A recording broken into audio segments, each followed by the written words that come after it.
Welcome back. We're here with John Martin from Dryer Vent Wizard.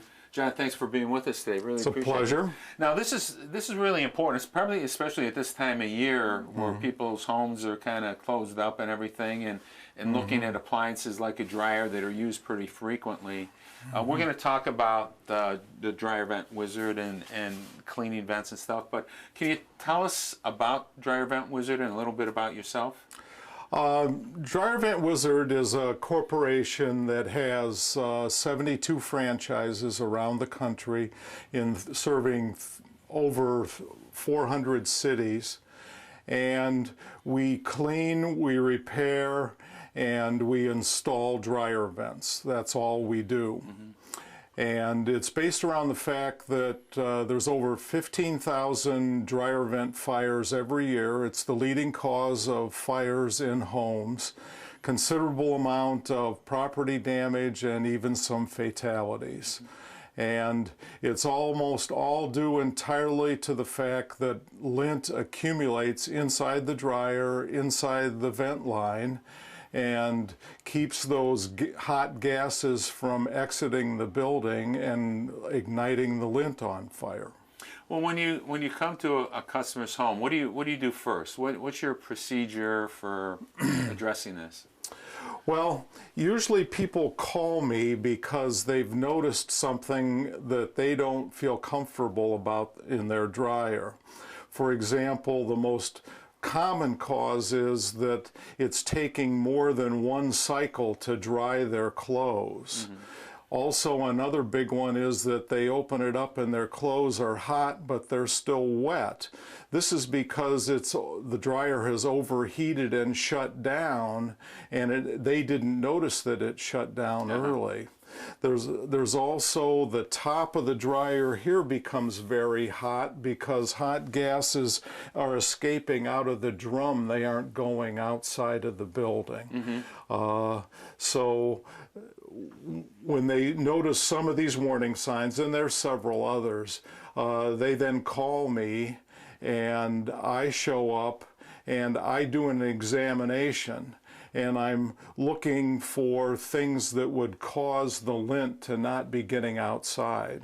One very common one is the use of this kind of material. It's called foil flex, that is used to connect the dryer to the vent system or to actually all the way outside. You can see that this necks down very small, and if it gets kinked at all, it really restricts the flow of air. If I find that, I replace it with solid metal.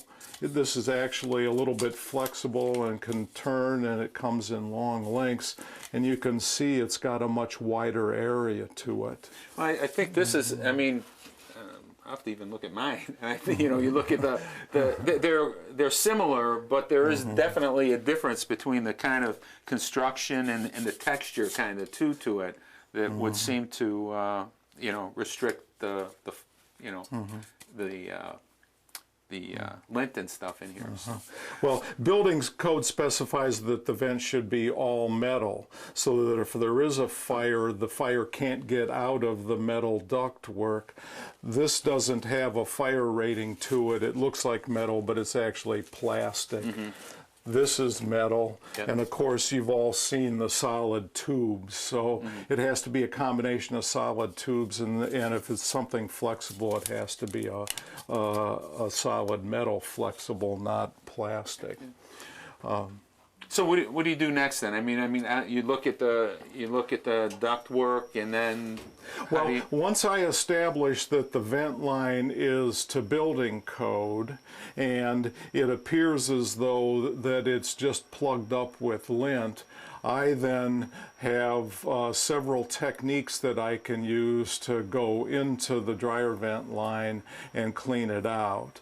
Probably the one I use the most is a series of brushes on rods, and I turn on the dryer so that it's blowing air out of the house, and then I come in from the outside with brushes to clean out the lint. And there's some other techniques that we use, especially if we're working on condominiums systems or second, third story dryer vents that go a little quicker than the brushes.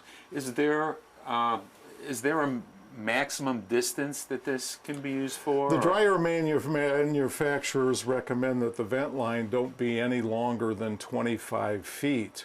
However, every time there's an elbow in the system, that constitutes a 5-foot length. So most dryer vents probably shouldn't be more than about 12 or 15 feet long, because you're going to have at least 2 or 3 elbows in there. An awful lot of the vents I show up for have an equivalent length of 30, 40, 50 feet. And this is so long, it slows down the airflow and the lint doesn't get outside.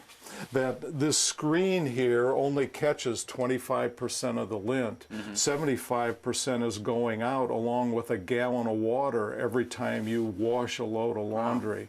And that water mixes with the lint, forms a little paste, and that paste sticks to the inside of the vent line. So then, with cleaning the vent, and if needed, you could also replace the duct work. Well, for it. if it's not the building code, I can't clean it, because if you touch it, you own it, and then I'm responsible.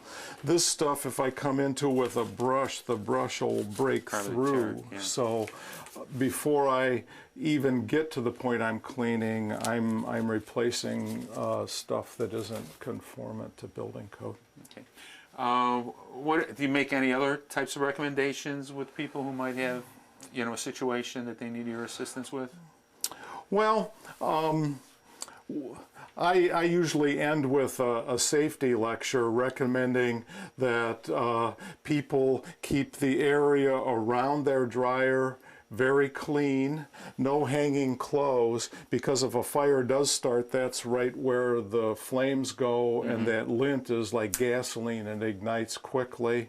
I also recommend that you don't put a load of laundry in and then go to sleep, because you're now relying on your alarm systems to wake you up. Right. Okay. Well, those are very good safety points, and I think a lot of things people don't consider when they're doing something that they do every day like that. How do people reach you? Well, you can certainly Google dryer vents in the Buffalo area, and we have a strong presence on the internet, and my website will come up there. You can also call our national number, which is 866-498-SAFE, which is 866-498-7233. So those are the best ways, two best ways to get a hold of you. Yes. And we encourage you, if you need, if you have any of the problems that John mentioned, any of the warning signs, we really encourage you to give him a call, and I'm sure he will help you out. So yes, that phone number goes to a 24-hour call signal, so somebody will answer it. Great. Well, thank you for being with us. Really appreciate it. Okay. We'll be back in just a minute.